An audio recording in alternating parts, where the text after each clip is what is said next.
Hey guys, ఎలా ఉన్నారు అందరూ? Welcome back to plus vlogs.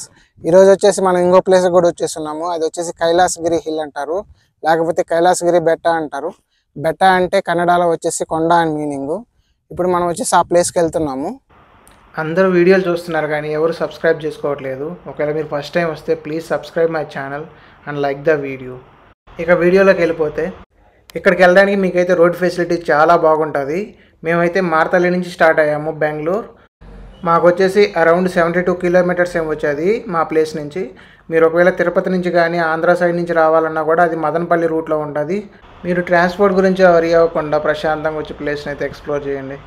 మీకు ఒకవేళ ప్రైవేట్ వెహికల్స్ ఉంటే ఖచ్చితంగా ప్రైవేట్ వెహికల్స్లోనే వెళ్ళండి. ఎందుకంటే ఆ నేచరు, ఘాట్ రోడ్డు ఇలాంటి ఎక్స్పీరియన్స్లు చాలా బాగా అనిపిస్తాయి మనకు జర్నీలో.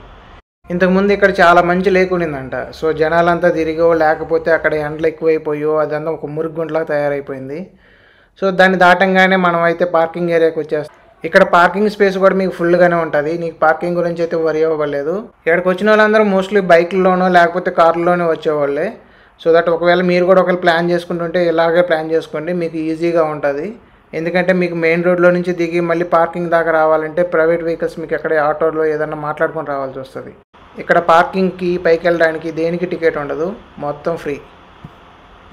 ఇప్పుడు మీరు చూస్తున్నారు కదా, ఈ కొండ మీదకి మనం వెళ్ళాల్సి వస్తుంది. చూసారు కదా రోడ్డు ఎలా ఉన్నదో. మామూలుగా అయితే నార్మల్ పర్సన్స్ ఈజీగానే ఎక్కొచ్చు, కానీ కొంచెం ఏజ్డ్ పీపుల్ అయితే ఎక్కడానికి చాలా కష్టపడతారు. మేము వచ్చింది కరెక్ట్గా 12 గంటలకు వచ్చాము. ఈ ఎండ కూడా గట్టిగా ఉన్నది. బట్ పైన బాగా చల్లగా ఉంటుందంట. కేవ్స్ ఉంటాయి, కేవ్స్ లోపలికి వెళ్తే బాగా చల్లగా ఉంటుంది. స్టైల్గా ఉంది కదా, నాకు కూడా నచ్చింది. మనమైతే కొండ మీదకి వచ్చున్నాము. చూస్తున్నారు కదా, ఇదే కొండ ముందుండే ఎంట్రన్స్ ప్లేస్, ఖాళీ ప్లేసు. ఇక్కడ వరకు మనకు నడిచి రావాల్సి వస్తుంది. ఇక్కడ నుంచి లొకేషన్ కూడా చాలా బాగుంటుంది. చుట్టూ కొండలు, గ్రీనరీ చాలా బాగా అనిపించింది నాకైతే. ఆల్మోస్ట్ మనం పైకి వచ్చేస్తున్నాము. పైకి వచ్చిన తర్వాత మనం షూ వచ్చేసి ఇక్కడ వదిలేసి వెళ్ళాలి. లోపల మనకి టెంపుల్ ఉంటుంది అండ్ కేవ్స్ ఉంటాయి. రెండు కవర్ చేసుకున్నాం. కొండ చూస్తున్నారు కదా, ఎంత పెద్ద కొండ. ఇది చాలా పెద్ద కొండ. ఇది దీంట్లో మొత్తం ఇలాంటి 4 గేట్లు ఉంటాయి. ఇవి 3 గేట్లు, అటు సైడ్ ఇంకో గేట్ ఉంటుంది.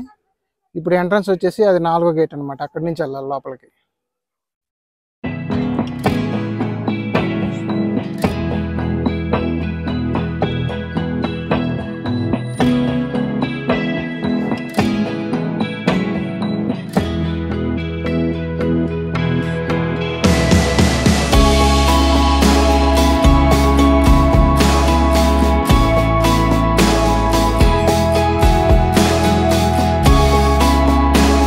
మీకు అవుట్ సైడ్ టెంపరేచర్కి ఇన్సైడ్ టెంపరేచర్కి చాలా తేడా ఉన్నది.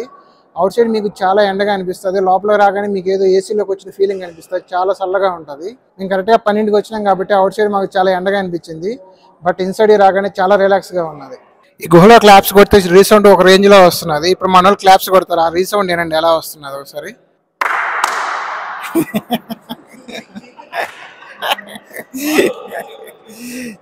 ఓకే, మంచిగా కొట్టండి అయితే. ఇది వచ్చేసి హోమగుండం. ఇక్కడ మనకి శివుడి కోసం వీళ్ళు పూజలు చేసేటప్పుడు ఈ హోమగుండంలో వచ్చేసి వీళ్ళు పూజలు చేస్తారు. ఇవి మీకు న్యాచురల్గా ఏర్పడిన గుహలు అయితే కాదు. ఇది పెద్ద కొండ అయితే దాన్ని చెక్కి వీళ్ళు గుహలలాగా తయారు చేసినారు. చాలా బాగున్నది. గుహలోనే మనకి శివుడి టెంపుల్ కూడా వస్తుంది. సో మీరు ఈ గుహతో పాటు ఈ శివుడి టెంపుల్ కూడా మనం కవర్ చేసుకోవచ్చు అనమాట. ఇంత పెద్ద గుహను చెక్కడం అంటే ఈజీ మాటలు కాదు, కానీ చెక్కినారంటే చాలా గ్రేట్ అనమాట. ఇది గుహలా చెక్కినందుకు మాత్రమే ఇది ఎంత ఫేమస్ అయింది అనమాట. నార్మల్గా టెంపుల్ ఉంటే ఇక్కడ అంతా విజిట్ చేసేవాడు కాదేమో. దీన్ని గుహలా చెక్కేసి ఇక్కడ శివుడి టెంపుల్ పెట్టడం వల్ల చాలా మంది దీన్ని విజిట్ చేస్తున్నారు. ఇప్పుడు వచ్చేసి మనం టెంపుల్ ఉన్న ప్లేస్కి వెళ్తున్నాము. సో మెయిన్ గుహలో నుంచి కిందకి రాగానే కొంచెం మనకి మెయిన్ టెంపుల్ వస్తుంది. ఇక్కడ శివుడి టెంపుల్స్ మొత్తం ఉంటాయి మనకి. చూస్తున్నారు కదా, ఇది ఒక టెంపుల్. సో అక్కడ ఒక టెంపుల్ ఉన్నది. ఇది వచ్చేసి వినాయకుడి టెంపుల్. మనకు ఫస్ట్ వినాయకుడి టెంపుల్ వస్తుంది. ఇదే మెయిన్ శివుడి టెంపుల్. చాలా బాగా చెక్కారు కదా. ఇన్సైడ్ అయితే శివుడి టెంపుల్ చాలా బాగా అనిపించింది నాకు. శివుడి టెంపుల్ దర్శించుకోగానే కేవ్ అంతటితో ఫినిష్ అయిపోతుంది. ఇందాక మీకు ఫస్ట్ గేట్ చూశారు కదా, అక్కడి నుంచి అయితే మనం బయటకు వచ్చేయాల్సి వస్తుంది. ఇక్కడైతే ఇప్పుడిప్పుడే ఏదో చెక్కుతున్నారంట లోపల. ఇక్కడ వచ్చేసి పెద్ద శివుడి స్టాచ్యూ చెక్కుతున్నారు. లోపలికి వెళ్ళేసి మనం చెక్ చేద్దాం దాన్ని. 23 ఫీటా? ఇక్కడ చూసినారు కదా, అక్కడ లోపల చెక్కింది మొత్తం ఇక్కడ మేబీ దీంట్లో నుంచి బయటకు వచ్చేటట్టున్నది. ఇక్కడ పెద్ద ఇంకొక గుహ చెక్కుతూ ఉన్నారు. ఇక్కడ వచ్చేసి ఓ చాలా పెద్దది ఉంది.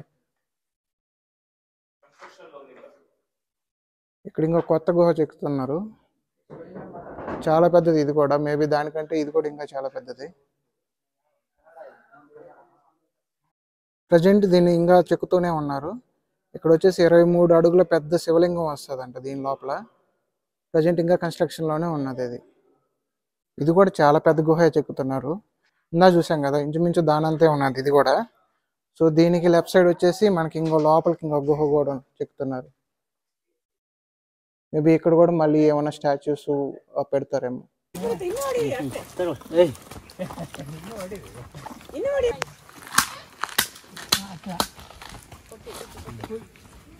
ఇక్కడ కోతులు చాలా ఎక్కువ ఉంటాయి. వచ్చిన వాళ్ళందరూ వాళ్ళ దగ్గర నుండి తినడానికి పెడుతూ ఉంటారు వాటి కోసం.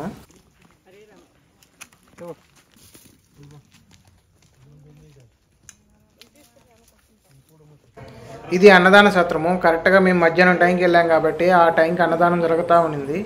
సో మేము కూడా వెళ్ళేసి అక్కడ తిన్నాము. రైస్ అయితే చాలా బాగున్నది. రైసు సాంబారు కోడేస్తారు, కానీ ఫుడ్ చాలా బాగుంది.